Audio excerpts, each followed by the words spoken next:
programs that I've been involved in. I kind of took from one of my high school teachers. She told me, you know, the worst they can tell you is no. Don't let them tell you no, but never limit yourself. So in whatever applications I did, I just applied. And if I didn't get it, I didn't get it.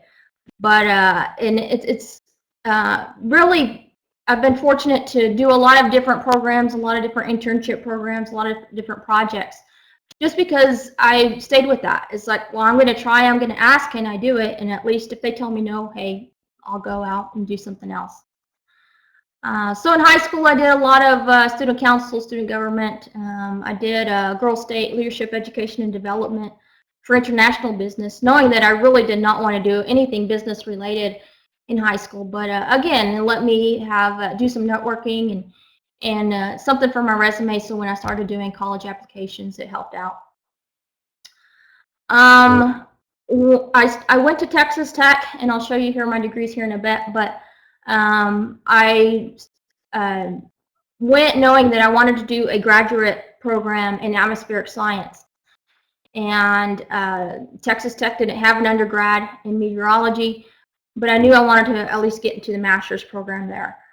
I wasn't for sure what I wanted to do with a meteorology degree, so I started kind of exploring while I was an undergrad. I did radio, I worked at the Weather Service, worked with the news station, and I knew right off after a couple of months in all three of those, I was like, yeah, this is not for me.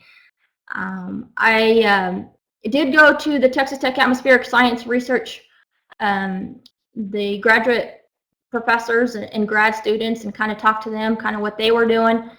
I kept going to them and say, hey, do you need help with your graduate program or projects, or asking the professors if they needed any help. After about the first year, I think I finally bugged them enough that they gave me a few projects. Started off actually doing research for a professor. I just go to the library and do research on Bangladeshi flood storms. So it was a little bit different. After that, you know, the grad students had field projects, so I'd be going with them, driving vehicles and dry lines and storms, and helping them out. I got accepted into the National Center for Atmospheric Research Source Program. I did that for 4 years. Again, I think it was at that point that I knew that I really wanted to go the research route.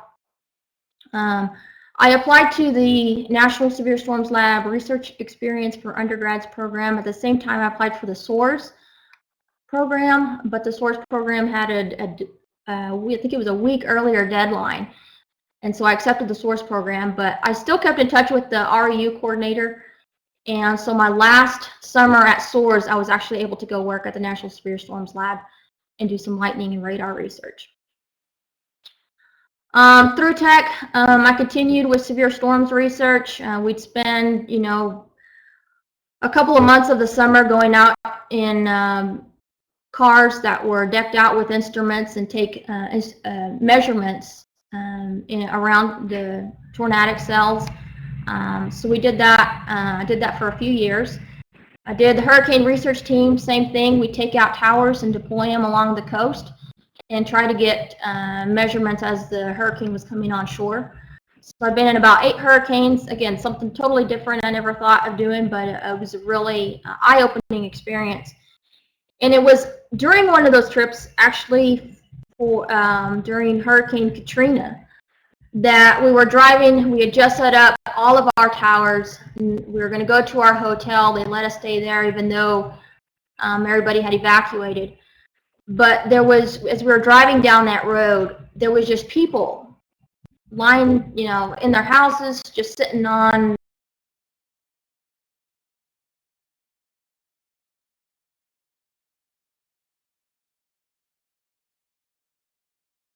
devastation after Hurricane Katrina.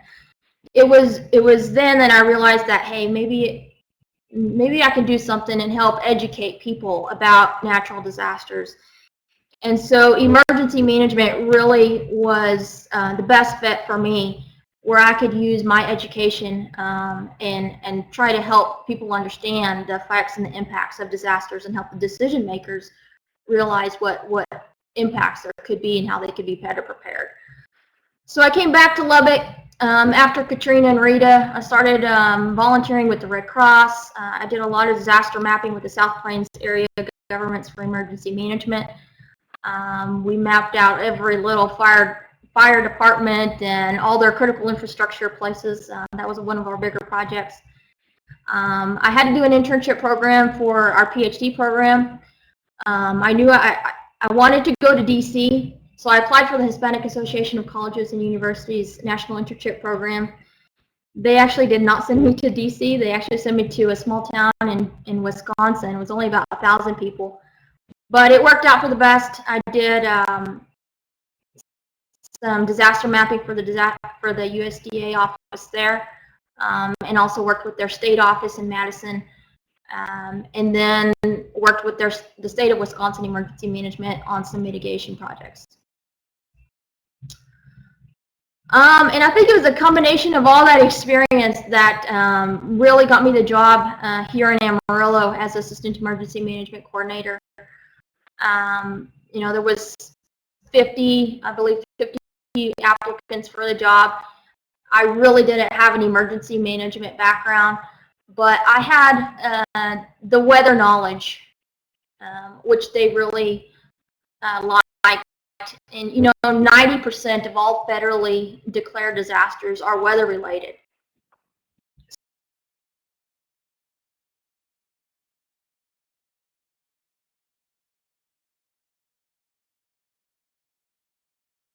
Aspect to emergency management. So it was a little bit different, you know, it wasn't a degree in emergency management, but I had a variety of background in a lot of different weather related, there you go, weather related projects. So this is my education. Again, I kind of like to think of it, well, I just started off studying things below the earth, then I went to up in the clouds, and then the interface, and then I like meteor showers and stuff for as a hobby. Hopefully I'll be watching the Perseid meteor shower in the Pyrenees here in a month or so. But I got my bachelor's in geophysics, again, knowing that I wanted to do meteorology as a master's degree. So I got my master's in atmospheric science, and then I got a PhD in wind science and engineering, focusing mainly on the economic impact of tornadic storms in 2 small communities here in the Texas Panhandle. I just received my certification in emergency management as well. Again, tying in how do all these processes affect the citizens, the responders, and local government. Why I like my job? Every day is different, you know. I don't know what I'm going to be doing tomorrow. Last week was helping the bomb squad with some new mapping tools that we had. The week before, we had 2 emergency landings at the airport. So we helped out with issues related to that. We've had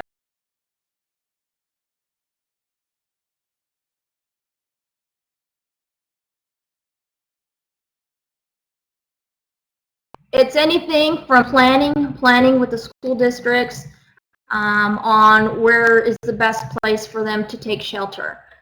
Planning with nursing homes. How are they, you know, you're dealing with elderly patients that need more time so that they can take them down to the basement. How are we going to alert them that, hey, there's a severe storm here, it may impact you guys in an hour, you guys need to start bringing in staff to help with or sheltering people. It could be a camp. How are we going to have, let's get all our emergency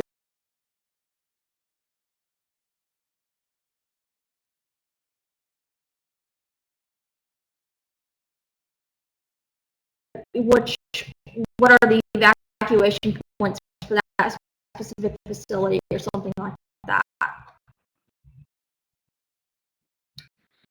We have an EOC operations center. Like I said, we don't just do Amarillo, Potter, Randall. It's also for the region. So for our winter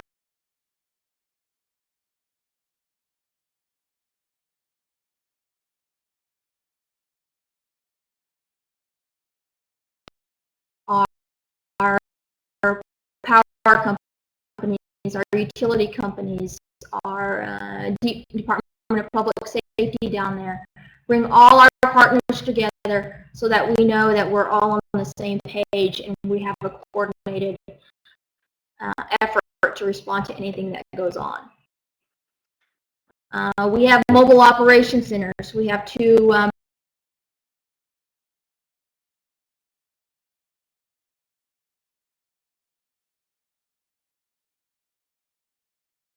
go down. How are we going to deal with that?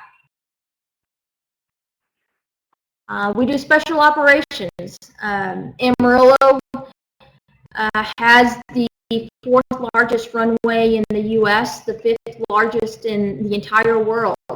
So a lot of people like to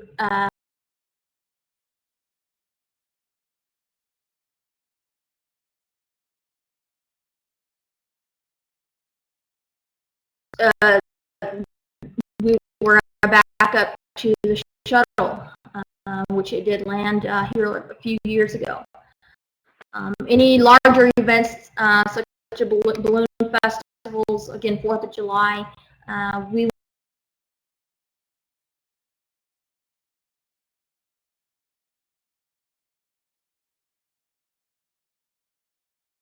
on.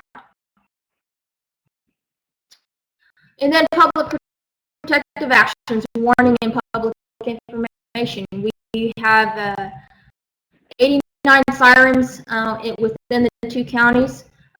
We are the primary warning point. We'll coordinate with the weather service. I'll talk to the weather service maybe 20 times a week. We'll send out weather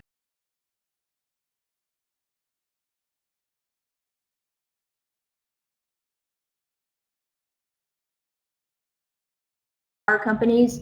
I think we have like 1,500 people on our mail out list, kind of giving them a heads up what to expect if it's a red flag warning day.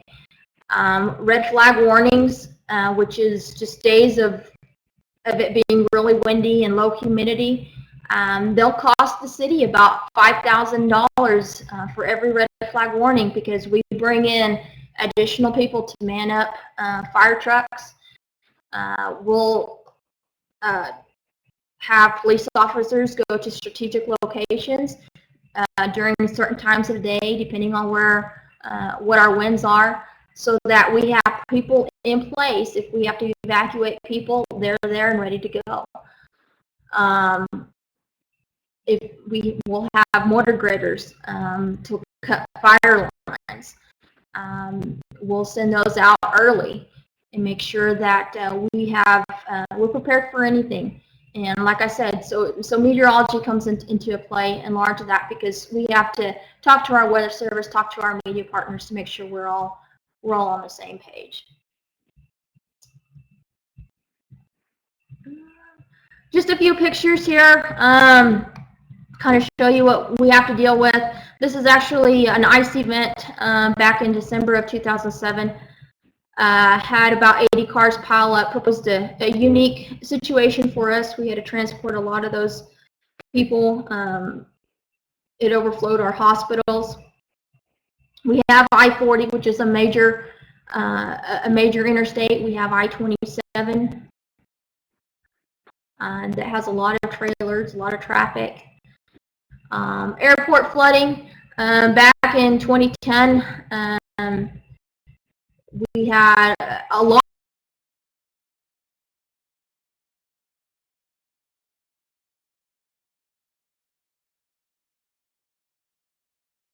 enough water to fill 2 Olympic-sized pools. So I worked with our city manager, wanted me to work with our city engineer, kind of look at what were our drainage points, what could we do to improve it. Luckily, we had just renewed our insurance flooding insurance, so we were able to restore a lot of our communications and stuff, but brought into play a lot of continuity of operations for the airport. We still wanted to make sure people could fly out. So a lot of that was documenting, make sure we could, we would have it for our insurance company.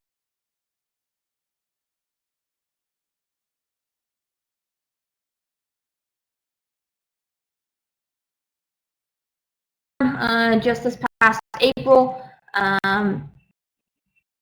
again, 3 to 4 foot drifts of hail. I got a call from the sheriff's office, and they were asking for snow plows, and we were kind of like, why do you need snow plows? And then we started escalating the response, getting the DPS helicopter up there. We were having our 911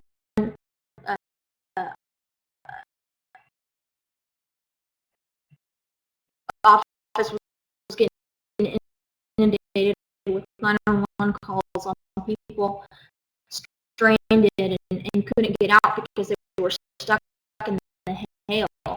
Again, proposed a very unique situation, something really hadn't dealt with in the past.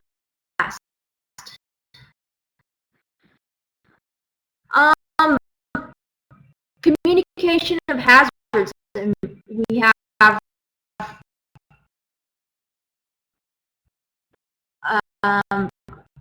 pipelines that run through not only the Texas Panhandle, but Potter and Randall County.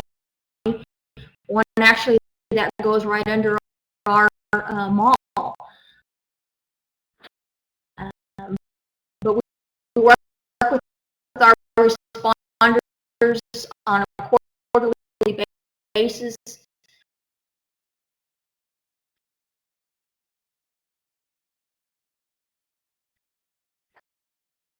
Making sure they can respond to incidents like these. We work with our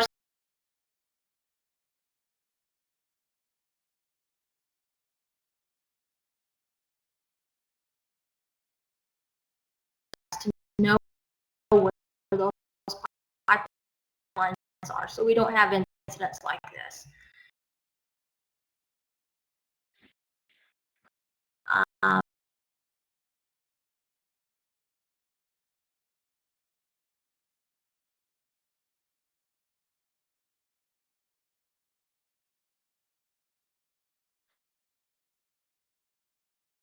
Throughout the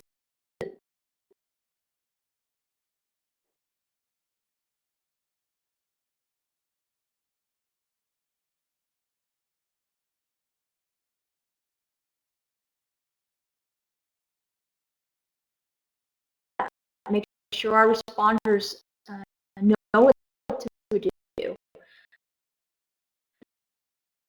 This one actually poses a unique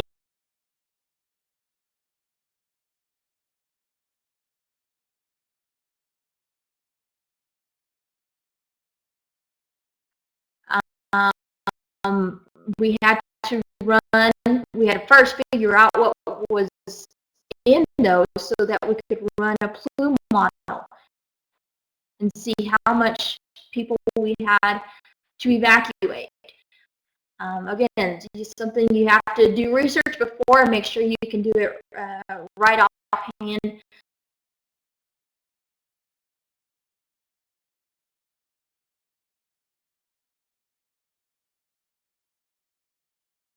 Based on that, we worked with our weather service to see how that plume would change over time and make sure that we weren't going to have to evacuate a larger portion of people.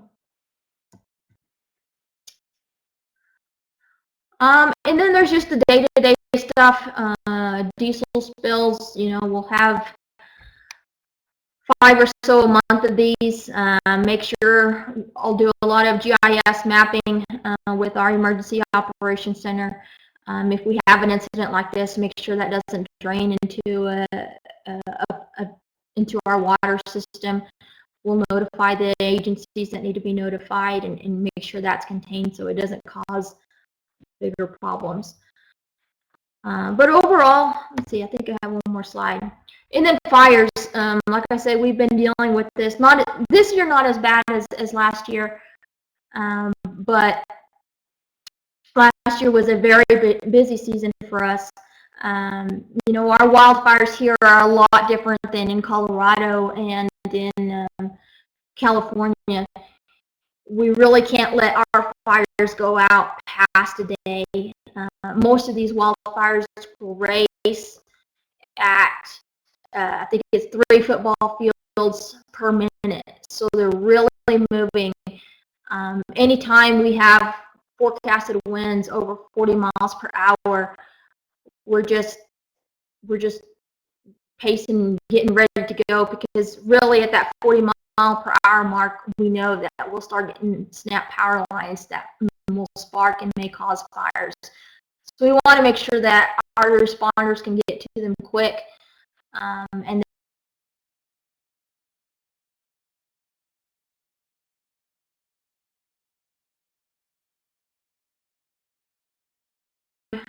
um, 146 outbuildings destroyed, overall $15.6 million in estimated property value losses.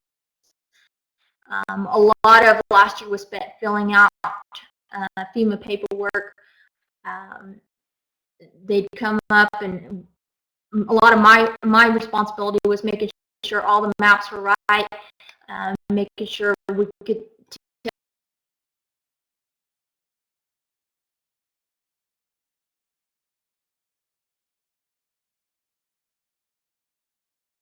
if it was a declared disaster or not. But again, last year was a bad year. Hopefully we don't have much of that this year. We've got a lot more rain, so that's good. But like I said, every day is different emergency management. You know, like I said, I can be doing some planning with the school.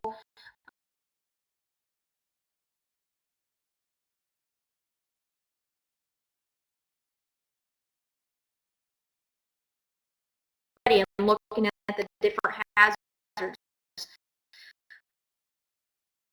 But what our office and what our city management, again, our city management has been great. They are all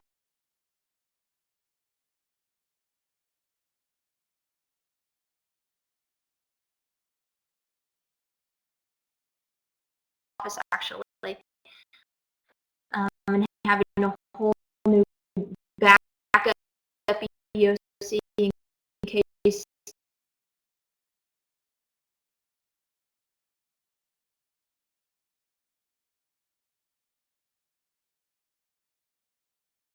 But we want to make sure that everybody in our city government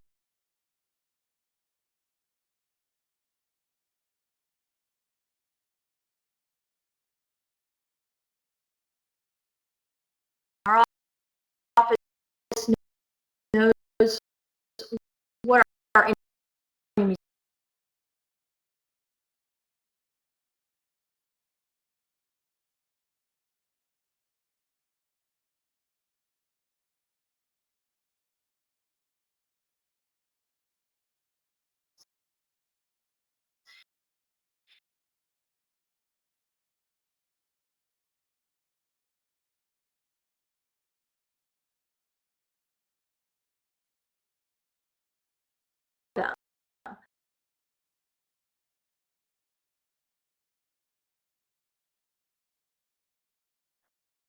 Make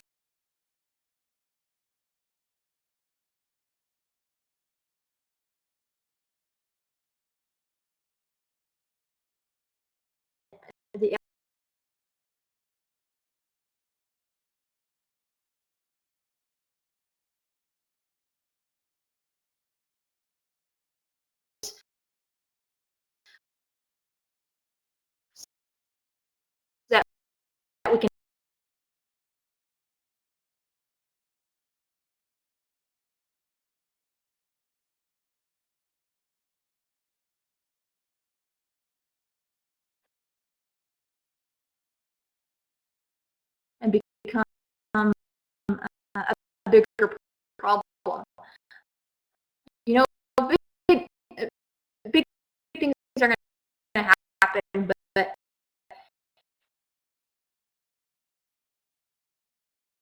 we want,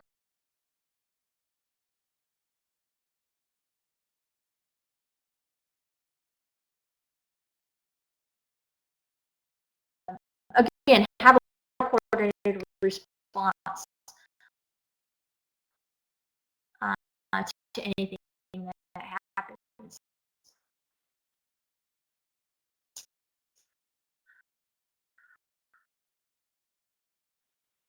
And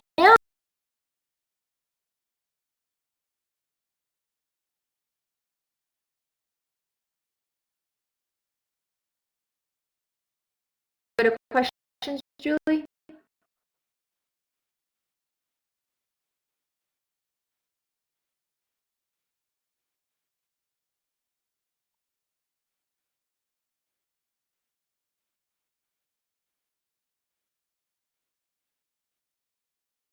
Okay. Looks like we have some time for questions. And I've got, what other careers make up your team? Okay. My boss, he's the emergency management coordinator. He did get his bachelor's in emergency management. He started, in all the internships he did was in emergency management. We have 3 other grant positions. One of them is, we have an assembly and disassembly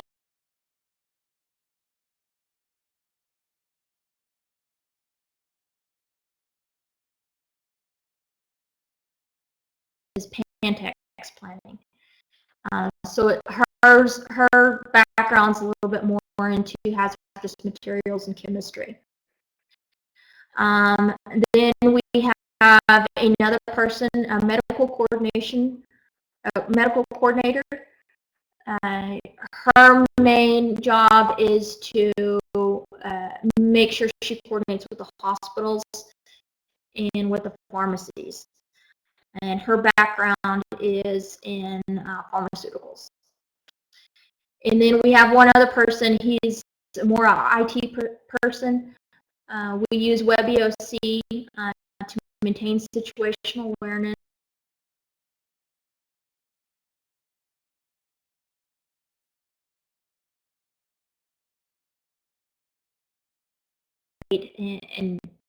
And doing more the computer type stuff. The other question, do you have a GIS department and how long has it been in operation? Yes, we do have a city GIS department. It just actually came to be about 2 years ago, although we've had GIS personnel in like the planning department, the traffic department, and IT. And then I use some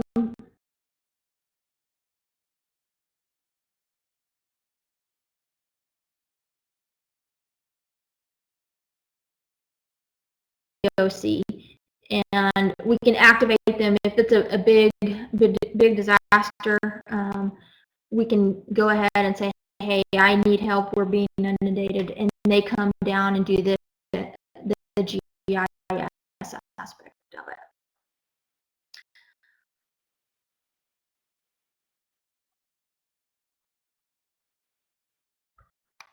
Let's see.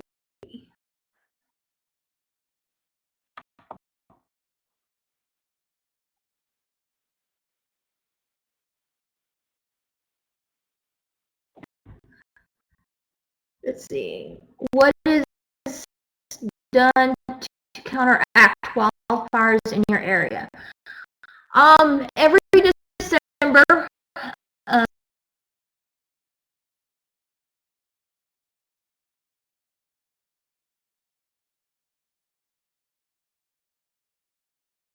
of the buffer zone around the city.